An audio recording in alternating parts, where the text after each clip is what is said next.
तो आओ साहब फिर से चलते हैं अपन भी एचएल के मेले में।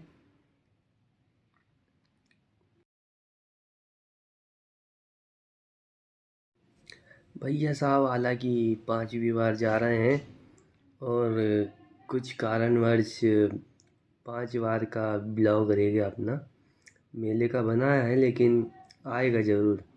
आएगा नहीं तो जाएगा किधर।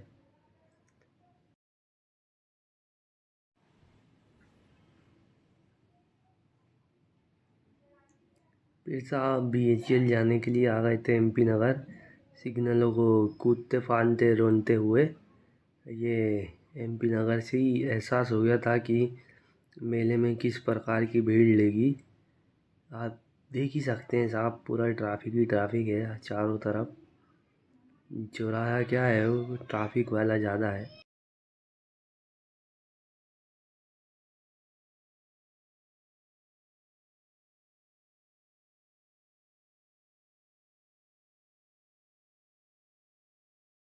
फिर तो साहब रफ्तार से बात करते समय पता ही नहीं चला कि मेले में आ गए थे। और आप देख ही सकते हैं कि किस प्रकार लोग भूखे प्यासे नंगे भूखों की तरह आ गए मेला देखने, और हम पहले ही उतर गए थे। फिर ये रसीद कटवाने के बाद 20 रुपये की अपन निकल गए मेले में अंदर जाने के लिए।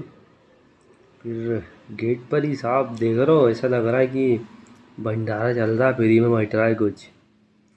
वहाँ खड़ा एक बात समझ में नहीं आ रही। आधे लोग अस्पताल में हैं और आधे लोग घर पे मल्टी मार रहे हैं। तो काम पे कौन जा रहा है साहब? ये देश चल कैसे रहा है? लोग इधर उधर घूम रहे हैं तो ये चल कैसे रहा है साहब ये? फिर साहब थोड़ा दूर चलते ही एक सुरीली आवाज़ कान में गूंजी। तो अपन ने देखा कि वहाँ गा कौन रहा है स्टेज पे। फिर देखने के बाद पता चला कि ये तो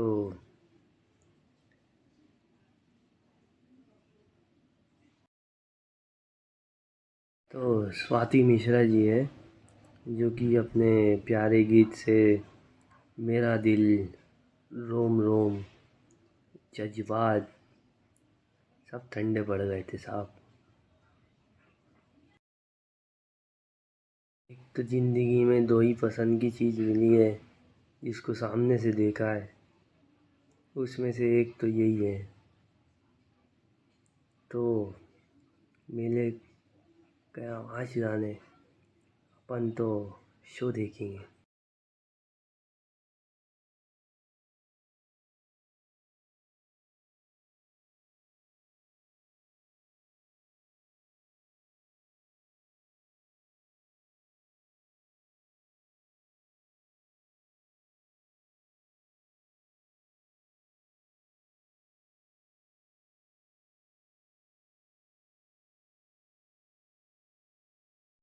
फिर साहब स्वाति जी थोड़ा ब्रेक पे थी तो अपन ने सोचा कि वीआर में गेम खेलेंगे।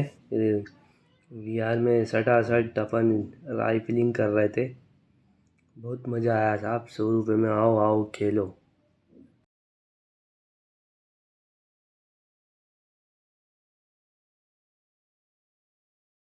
फिर साहब मछली को चारा बनाने के बाद सबकी गांड में गेम का कीड़ा जग गया तो अपने दोस्त भी खेलने लगे थे। और ये होली की पिचकारी जैसे चला रहे थे गन। फिर साहब गेम खेलते खेलते थोड़ी भूख लग गई थी तो मोमो लपेट लिए। मोमो लपेटते ही पता चला कि ब्रेक पूरा हो गया।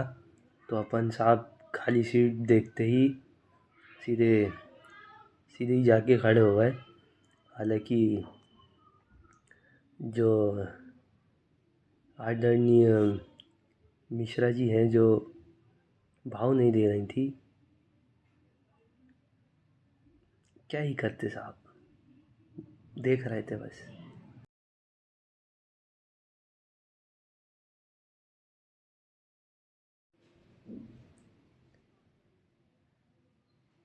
सुंदर लोग हमेशा सुंदर ही गाना गाते हैं साहब।